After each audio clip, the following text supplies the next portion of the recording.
Olá, Ação e Cidadania no Ar, o programa que mostra bons exemplos de inclusão, voluntariado e solidariedade. Hoje nós vamos conhecer a instituição Ser em Cena, que usa a dramaturgia para ajudar na reabilitação de portadores de distúrbios de comunicação. Para falar sobre esse trabalho, eu recebo Nicolas Waba, diretor teatral e fundador da Ser em Cena. Seja bem-vindo. Muito obrigado.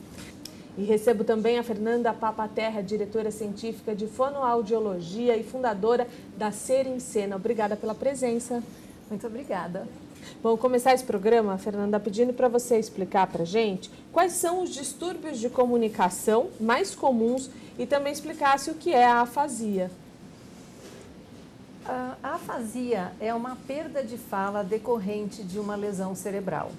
Nós temos, a maior parte das pessoas tem no hemisfério esquerdo do cérebro um lugar que se chama centro cortical da palavra falada. Quando esta área cerebral é afetada, a pessoa perde a capacidade de linguagem. A pessoa não perde a voz, não é que ela não consegue falar porque ela tem um problema de voz, ela não consegue simbolizar. Então, o problema é na simbolização. Ela não consegue mais ter linguagem. É como se nós fôssemos para um país estrangeiro e nós não soubéssemos a língua desse país. Então, a gente sabe o que a gente quer falar, dentro da cabeça a gente sabe, mas a gente não consegue ligar a linguagem. A pessoa compreende o que é falado, mas não consegue falar. Algumas pessoas compreendem absolutamente tudo e não conseguem falar. Essa é a afasia puramente expressiva. Agora, algumas pessoas têm dificuldade também de compreensão.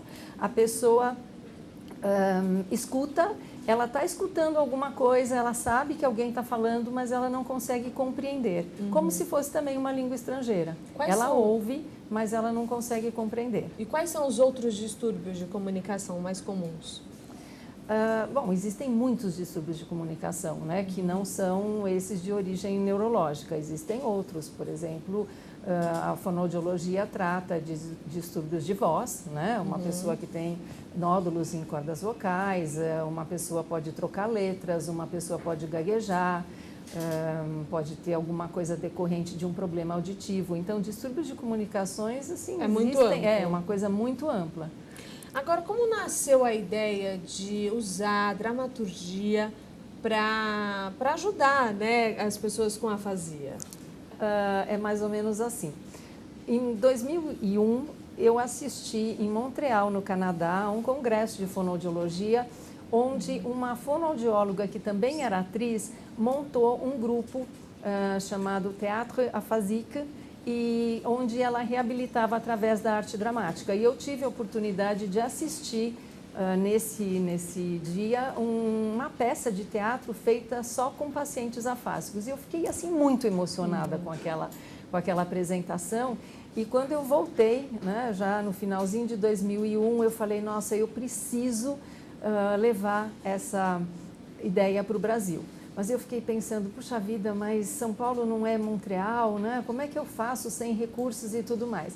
Aí eu resolvi chamar o Nicolas e um outro amigo nosso, Roberto Melo, que é fonoaudiólogo e ator, e nós três resolvemos fundar a Ser em Cena. Agora, você me perguntaria, por que o Nicolas? Então, agora ele vai contar por que eu chamei o Nicolas, história, porque né? ele não é fonoaudiólogo. Tem uma história mesmo. Quando eu tinha 16 anos, mesmo no dia que eu terminei o segundo colegial, eu tive um acidente muito grave de carro. Era jogador de basquete, tudo, era da seleção infanto-juvenil brasileira.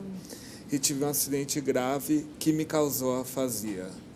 E aí, na minha recuperação, eu tive fonoaudiologia com a Fernanda Papaterra Nimonge, fisioterapia, psicomotricidade. E na psicomotricidade me ajudou muito através de natação, basquete. E o que me ajudou também na recuperação foi fazer teatro. Entrei no teatro amador chamado Atíria, não falava muita coisa e o diretor já me pôs uma peça para falar desde o começo, quando eu não falava quase nada. E me ajudou muito na recuperação. Então, isso te instigou a se superar. Exatamente. Né? Me instigou a superar. Tentei fazer um monte de coisa, terminei o terceiro colegial. Tentei fazer administração, propaganda e marketing, nada me atraía. e que me atraiu foi fazer teatro. Então, era assim, arte. É a arte, exatamente. Olha, né? E aí de algumas oportunidades, de algumas situações da vida a gente descobre um talento, né? Exatamente. Que a arte apareceu para você assim. Até então você era um atleta e depois virou um artista, um diretor, né? Exatamente. Quer dizer, na 8ª série, agora no 9º ano, também era para fazer ou teatro, ou música, ou arte. Eu toco piano, mas eu resolvi fazer teatro. E continuei com esse grupo. Então, no dia que eu tive acidente, tinha uma peça que eu ia apresentar, que eu não pude apresentar, mas eu percebi que o teatro é uma coisa que me ajudou muito na recuperação. É a verdadeira superação, né? Que a gente pode dizer que a gente tem aqui uma pessoa que se superou, né? Como que é isso para você? Eu sempre acho assim, são 42 anos de fonoaudiologia, eu me formei em 1974 e eu costumo dizer que o Nicolas assim é o meu paciente predileto, porque é difícil uma pessoa que recupera assim totalmente sem nenhuma sequela, porque o caso do Nicolas foi muito grave, mas muito grave mesmo. Ele ficou 6 meses para conseguir falar A. Ele não reconhecia uma letra, ele não falava nada, ele entendia tudo. A parte de compreensão, isso é um prognóstico muito bom quando a pessoa compreende. Ele só ficava me olhando assim, com esses olhos azuis assim, e ele dizia assim, oh meu Deus, o que essa daí quer? Né? Aí ele me contou depois que ele tinha uma raiva, e eu atendi todos os dias durante 3 anos e meio. Segunda, terça, quarta, quinta, sexta, durante 3 anos e meio. Eu me lembro do dia que ele conseguiu falar um A voluntariamente, e aí foi indo. Mas ele já gostava de teatro naquela época, como ele falou, ele já no colégio, antes do acidente, ele gostava. E um belo dia ele me aparece com um livro, Esperando Godot, de Samuel Beckett, debaixo do braço. E né, ele sempre foi muito gozador, porque ele também é palhaço clown, né? Como é que é? Teatro físico. Teatro físico de clown, mímica.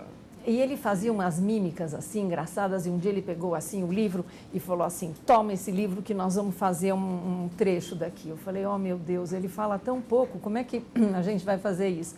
Aí eu peguei um trecho que era mais ou menos fácil, né, um diálogo mais ou menos fácil, e que ele tinha que falar umas palavrinhas só, mas ele conseguia falar assim, meio a duras penas, e aí eu falava assim para ele um trecho, né, do Esperando Godot, eu falava assim, que tens tu? Nada. Dormi muito tempo? Não sei. Vamos embora. Não podemos. Por quê? Precisamos esperar Godot. Não veio? Não. Então não podemos. E a gente ficou treinando isso para que ele pudesse falar isso. A gente fazia de trás para frente, fazia com sotaques, fazia tal. E no fim ele conseguiu falar. Que legal, que legal. E esse que tens tu, né? Dormi muito tempo, foi bem legal. Aí eu dei alta para ele, né? Depois de 3 anos e meio ele adquiriu a linguagem, que foi uma coisa muito bacana.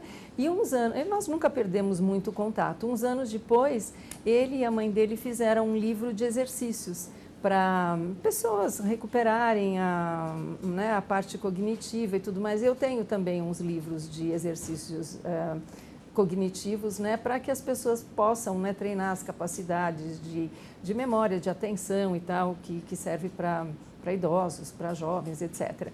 E aí, no dia do lançamento do livro dele, ele me convidou e eu estava assim na fila dos autógrafos e fazia um tempo que a gente não se via e ele se lembrou, na hora que ele foi autografar o livro dele, ele se lembrou e ele escreveu assim, que tens tu?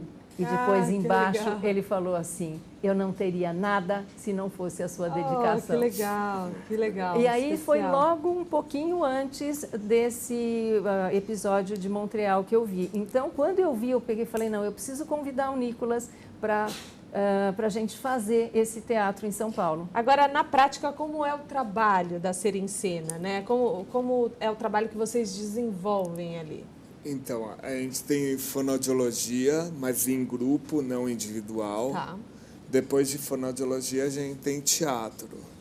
Mas fora o teatro, a gente também abriu musicalização, que o pessoal canta, apesar deles perderem a fala, por outra parte do cérebro, eles lembram músicas antigas e conseguem cantar. Isso, inclusive, foi dito por Oliver Sacks num livro dele, Alucinações Musicais, que conta que os afásicos cantam também. E fora isso, eu abri também Danceability, que é Dança Sem Fronteiras, que eu danço com os afásicos a partir do que eles conseguem fazer. Se a pessoa consegue só mexer a cara, pode dançar. Todos estão liberados para dançar. Legal. Sentem muito contentes em estar na Danceability também. Ô, Nicolas, e como é para você ver a evolução dessas pessoas que estão ali? Você que já passou por isso também, se recuperou tão bem, né? Como que é para você dar essa oportunidade das pessoas poderem se recuperar também? É muito bom, eu me sinto muito agradável e percebo que eles conseguem melhorar. Apesar da família não perceber, você percebe de palavrinhas em palavrinhas, eles conseguem recuperar muito. Quem já passou por isso deve perceber muito, né? Percebo mesmo. E percebo que eles sentem muito agradáveis em estar no nosso grupo. E a gente sempre vai atrás de bom humor, né?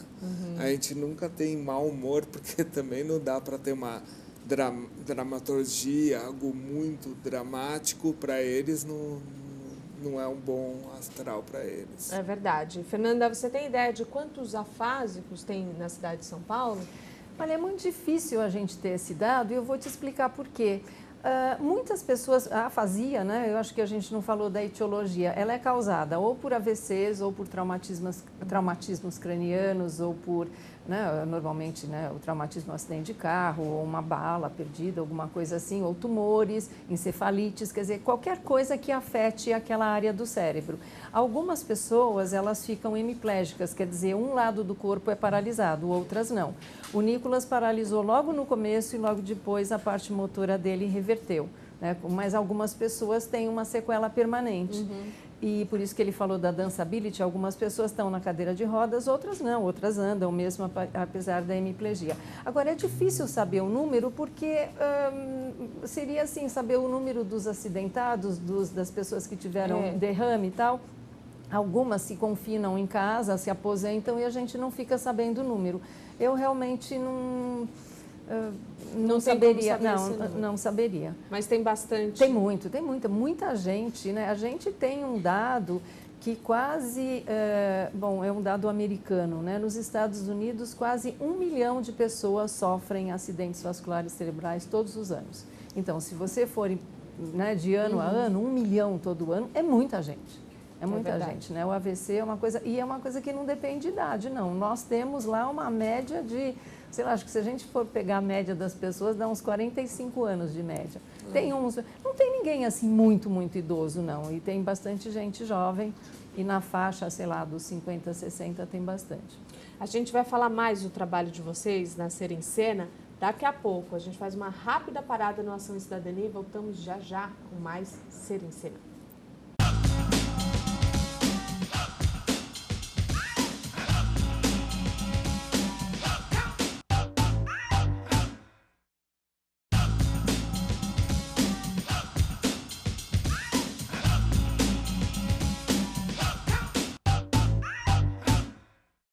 Estamos de volta com Ação e Cidadania, hoje sobre o trabalho da Ser em Cena. Continua a minha entrevista com o Nicolas Waba, diretor teatral e fundador da instituição, e a Fernanda Papaterra, diretora científica de fonoaudiologia e também fundadora da Ser em Cena. Bom, desde 2002 vocês realizam esse trabalho que é muito bacana. Agora, tem casos interessantes nesse tempo todo. Queria que vocês contassem pra gente. Acho que todos os casos são muito interessantes porque nós acolhemos com muito amor, com muito carinho, todos eles que nos procuram.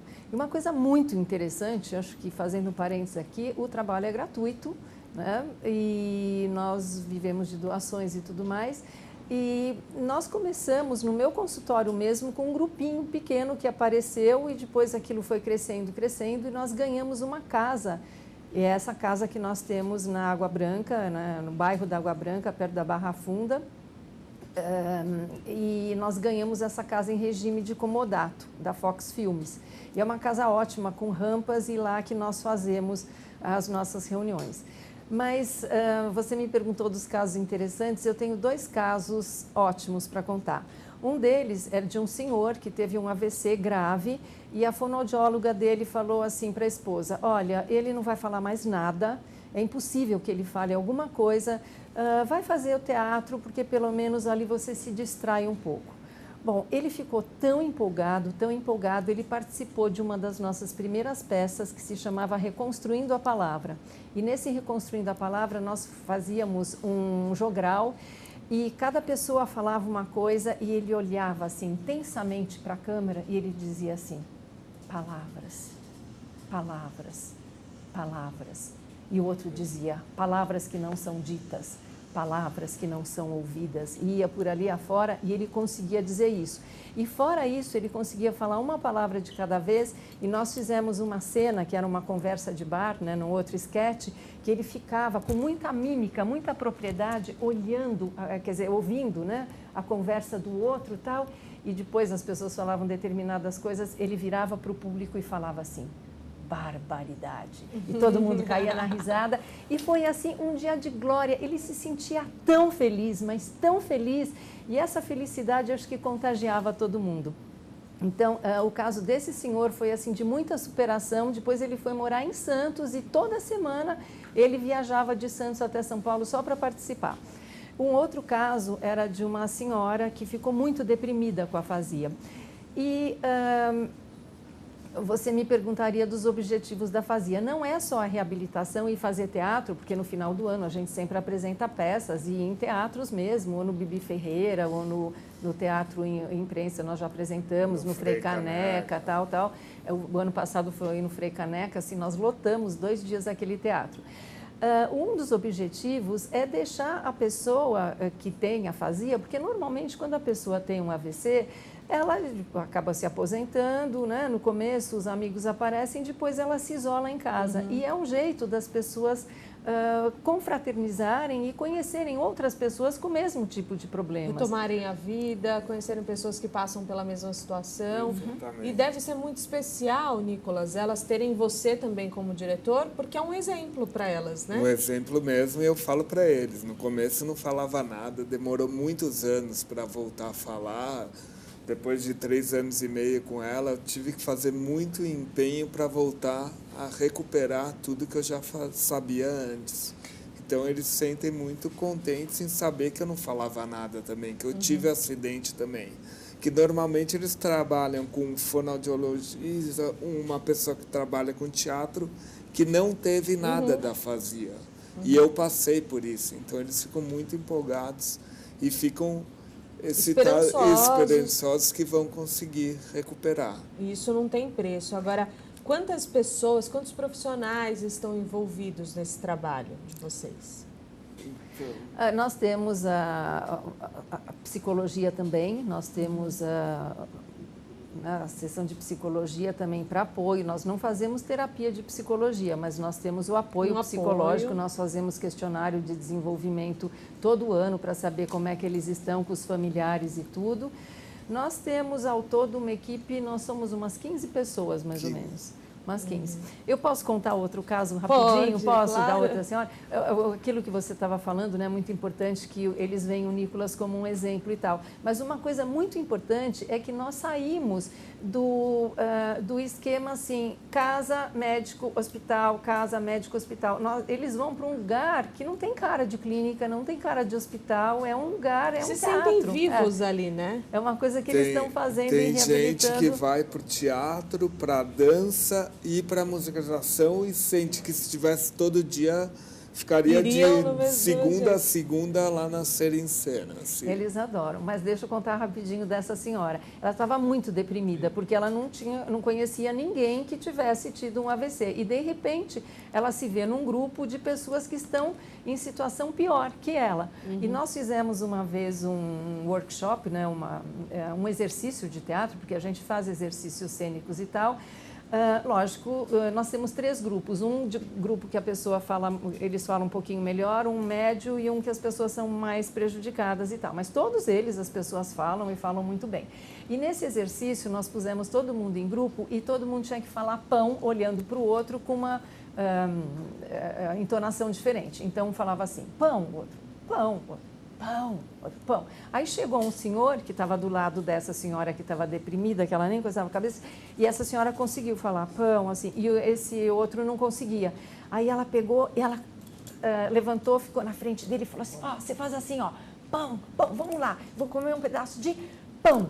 Pão. E ele pegou e falou pão. A hora que ele falou pão, ela pegou e falou assim, aí, eu ajudei. Desse dia em diante, ela não ficou mais deprimida. E ela não faltava um dia, porque ela sabia que mesmo no estado dela, ela podia ajudar o outro. E isso tira a pessoa dessa depressão, ela saber que ela é útil, que ela pode ajudar. Isso é incrível. Ficou emocionada, né? Nossa, cada vez que eu lembro. É muito bom isso, né? É muito bom.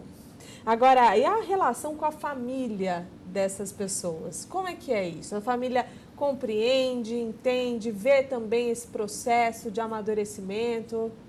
Olha, nós fizemos recentemente um questionário com os familiares e uma porcentagem muito grande dos familiares, diz que assim, as pessoas são outras. Realmente, assim, tem pessoas que estão bem prejudicadas, que não têm, assim, até muita noção de tempo, de espaço. Eles falam assim, hoje é dia de ir, hoje é dia, tal, como se aquilo fosse o programa da vida. Tem gente que acorda no dia às 6 da manhã e já está pronto. Calma, a gente vai, mas fica tranquilo. Não. Os familiares, eles sempre relatam, sim, isso a maioria, né? Tem uns que falam, não sei, porque é muito difícil, sabe? Um familiar de uma fase com um cuidador, a gente sabe que a afasia não é um problema que pega só a pessoa, pega a família toda. É verdade. Então, nós damos muita orientação, a parte de psicologia dá muita orientação para as famílias também. Que abala, né, aquela estrutura, a família tem que também reaprender a lidar com aquela situação, né? Então, é bem complicado. Porque o começo da afasia, o princípio da afasia é sempre imediato. A pessoa está ótima, de repente ela, tem o AVC. Ou então, tem o acidente. Ou, tem a...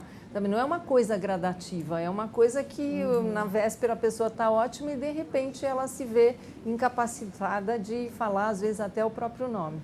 Como a Ser em Cena se mantém? Doações. A gente conseguiu doação do Itaú, né? Legal, alguns parceiros. E da Libes também. Então, é fundamental essas parcerias para que a Ser em Cena consiga ajudar tantas pessoas, né? Exatamente. A gente está atrás de mais patrocínios para crescer mais ainda a Ser em Cena. A gente tem pelo menos 100 pessoas afásicas nos nossos grupos. Então, quer dizer, o objetivo é crescer, ajudar e ter mais pessoas se desenvolvendo e melhorando ali dentro com vocês, né? Exatamente. Queria agradecer muito a presença de vocês aqui, parabenizar pelo trabalho incrível de vocês e pedir para vocês deixarem um contato da Ser em Cena. Então, é www.serencena.org.br. O telefone de lá é 11 3801 8166. Ou o meu que é nicolas@serencena.org.br. Muito obrigada, Nicolas. De nada. Muito obrigada também, Fernanda. Nós que agradecemos a oportunidade. Quer deixar também o contato? Podem me procurar na Ser em Cena ou pelo telefone 3704-6242. Tá certo. Muito obrigada. Obrigada. O Ação e Cidadania de hoje fica por aqui. Sugira um projeto social que faça diferença em alguma comunidade. Nosso e-mail é o tv@câmara.sp.gov.br. Até o próximo programa. TV Câmara São Paulo. Informação para a cidadania.